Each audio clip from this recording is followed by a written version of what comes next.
ښځې دا شیطانان منافقان نه دي دا جهنمیانې ناستې دي بیا وایي سونه یې ورکړې ده یا ولې نه ده ورکړې ولې دغسې راوت کړې ده ولې دغسې په بدي کې ورکړلې ولې ظالمې دا بچی چې 15 کاله پر کور ناسته یې دا ډېره بده خبره ده آیا که دا چې د دې په لاس کې د سونې بنګړې نسته دا بده خبره ده د کوزدې څخه مابعد تر ټولو لوی رکاوټ د کور زنانې دي عزیزان د کور زنانې دي زه ملا یم زه خپله بچی ورکوم یا د بل چا بچی غواړم نو زه ولې د خپل سیاله سره واده نه جوړوم زه به د هغه سره کښېنم چې ما او تا پر وژه سره برابر یو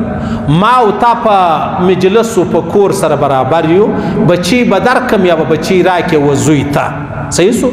نو بیا خبره دا د راسه ما او تا به سره کښېنو ته هم غریب یې زه هم غریب یم و دواړه معلومه خبره ده راسه په دا خپله غریبي کې به واده سره وکړو زه به دا زما بچی ستا و زوی ته درکمه زما د بچی حق دا دی چې زه واده ور وکړم ستا د بچی حق دا دی چې ته واده ور وکړې د بچو د بچي هم دغه رقم حق دی د دواړو راولاړ به سو زه هم غریب ته هم غریب راسه پر بابا هم نخرې کوي سر یې پاوا نیولی دی ته خو غریب یې د ماښام ګوله نه لرې خیر خو به یې چې ته سونه غواړې زه خو غریب یم د ماښام ګوله نه لرم خیر خو به یې چې ما سونه پکې ایښېده نو زما د وجې ستا د وجې دا زما او ستا بچیان چې دي هغه تباه سونه دې خبره مې سر خلاصېږي زما راس سره کښېبه نو ولې ضروري ده راسه 3 جوړې کالي به ورکړو سپېره خونه به ورکړو اصل شی چې دی هغه نکاح ده اصل شی چې دی هغه راودېده دي دا د ښځو درواغ او دا ښځې به د الله رسول ویلې ول ما په جهنم کې ډېرې ولیدلاست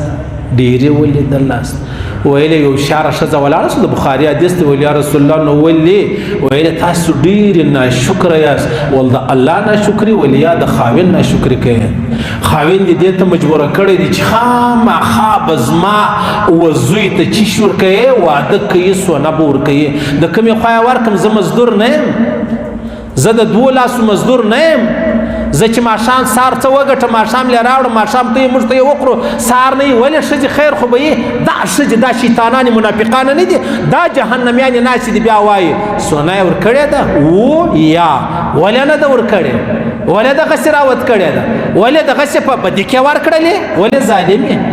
دا بچی چې 15 کاله پر کور ناسته یې دا ډېره بده خبره ده آیا که دا چې د دې په لاس کې د سونې بنګړې نسته دا بده خبره ده دا ډېره بده خبره چې 15 کاله پر کور باندې ناسته یې پوه شوست په دې خبره مې سر خلاص سولو نو زموږ خلک علیحده و دې خبرو ته ناست زه زما لور نه ورکوم زه زما لور چا ته ورکوم زما لور زه پلاني ته ورکوم پلانی خو ستا لور نه غواړي او بیا ته راولاړ شو د ځان سره دې ولې تر ځان دې وغټ سړي ته دا خپله لور ورکړله یا دې د هغه لور وغوښتله اوس یې ته پوره کولی شې نه یې پوره کولی قطعا یې نه څه پوره کولی